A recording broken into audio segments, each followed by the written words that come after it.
The Jets held a players only, if you will, practice on Sunday. Aaron Glenn was out there, but it was like Justin Fields calling plays and a member of the defensive secondary calling plays on the other side of the ball as well. They did their own drills. They called their own plays, and it was kind of quiet. They technically listed it, the Jets did, as a walkthrough, and a scheduled practice was taken off the media schedule. Their protocols, they have to tell the media, hey, they're practicing. No interviews, no session. This only came out because Garrett Wilson kind of mentioned it in an interview with that girl Megan from Overtime Megan. And then they went, hey, what? Huh? What's going on here? And a bunch of players said, yeah, this is kind of cool. Like Josh Myers said he had never seen anything like that. Evidently, Bill Parcells had done it back in the day with the Jets when he was ticked off. Aaron Glenn said this is something he envisions his team being a player-driven team, said Andre Sisco. And so, yeah, they did it. I don't know if it works, but hey, see something new every day. Well, yeah, this is the first time I've heard of this at the NFL level.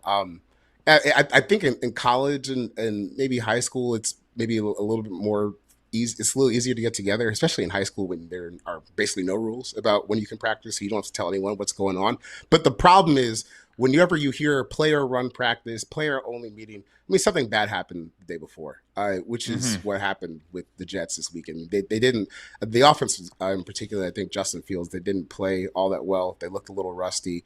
But I think it's encouraging. And I think this is a continuation of where they look week one, where they look good. What should encourage if you're a Jets fan is they're bought into this, like this program that Aaron Glenn's building, the idea that they want to get better. Because last year, especially towards the back half of the season, or really after they fired Robert Saleh, you start watching this team and, it's not the perfect team, but like the defense, they're getting diced up by the Colts at home. They're a little bit better than that in terms of talent. So at least these guys are trying to make a concerted effort to put a better product on the field than they did last year. And I think that that's a good step. How much you accomplish in a players only, practice, that's up to debate, but it was only an hour. You probably got some frustration out, got to compete against each other. And ultimately that's what you're here to do in training camp. So I think it's an encouraging sign from like a culture standpoint, but you can't really say this is definitely going to help them because, it's just a walkthrough practice at the end of the day.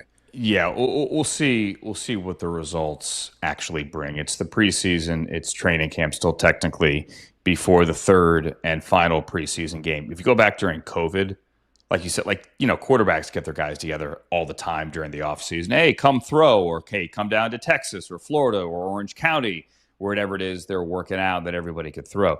During COVID, that happened all the time.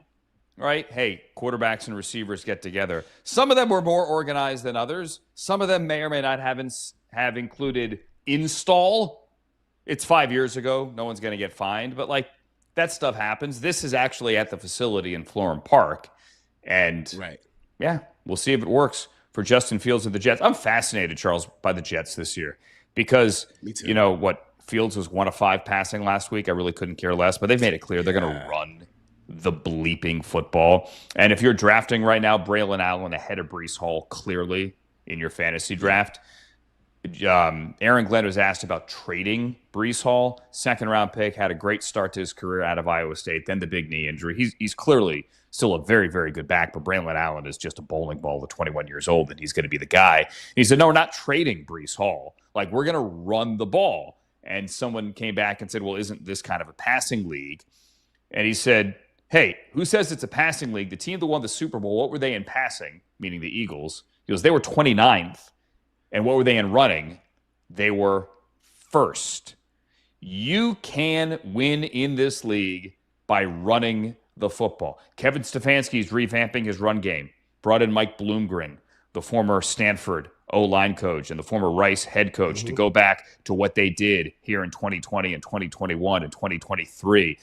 As defenses get smaller and smaller in response to teams spreading it out, it goes back the other way. Offenses like the Jets go, we're going to go big and we're going to run it right at you.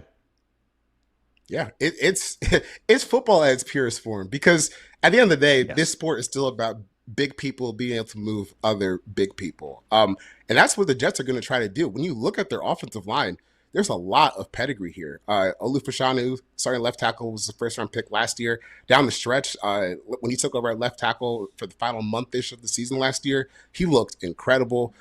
They've got Elijah Vera Tucker, who's been injured, but even still through the injuries, he's been fantastic this preseason. First round rookie Armand Benbow. They've got Josh Myers competing with former second round pick Joe Tippmann from Wisconsin. So like there's a lot of investment put into this offensive line, and I think they're going to have a good year up front, which should let them run the ball. Now, the pass is going to be inconsistent because I think that's just, kind of who Justin Fields is as a player. But, man, they're going to run the crap out of the ball. And even when you look at where their running back room is, I mean, look at their personnel and look at how their running back room is constructed. I mean, you have Braelon Allen, who is, the bulldozer back. And I think at this point in his career, we've kind of figured out Breece Hall, maybe more work on the receiving side where you can kind of get him in space and allow him to really explode down the field. That's tough to defend. And you got hopefully, a pretty good coaching staff coming over from the Lions, kind of trying to put that together. So it's going to be a much different offense than what you saw last year with Aaron Rodgers and how many times they're trying to throw it. But it's going to be refreshing because I think there's still a way to win games in this league. And the Eagles were the extreme version of it, obviously, with just really good defense and running the ball. I think they'll be able to run the ball, and we'll see about the defense. Yeah. To your point, they got first-round tackles now on either side. Not all first-round tackles, by the way, turn in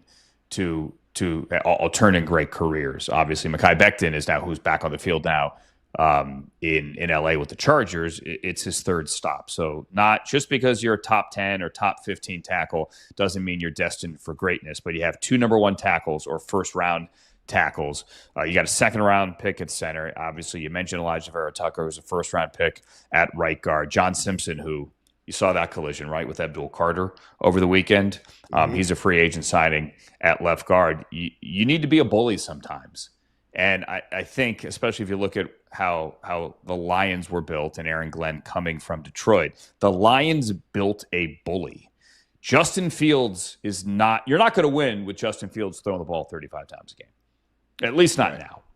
So if you can build that bully and win with that style in the AFC East, you can beat the Steelers week 1 like that, if that truly is your DNA.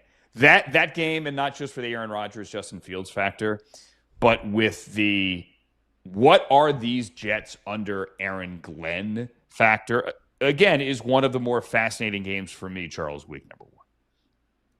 Yeah, this is really fascinating. I mean, just the whole team, because when you look at kind of the job that Joe Douglas did and the players that are left over, this is not starting from scratch. We just talked about the offensive line. The only one that they added this year that wasn't there last year, the 2, I should say, were Josh Myers and Armand Benbow. Everyone else is returning. They've still got Quentin Williams, still got Sauce Gardner.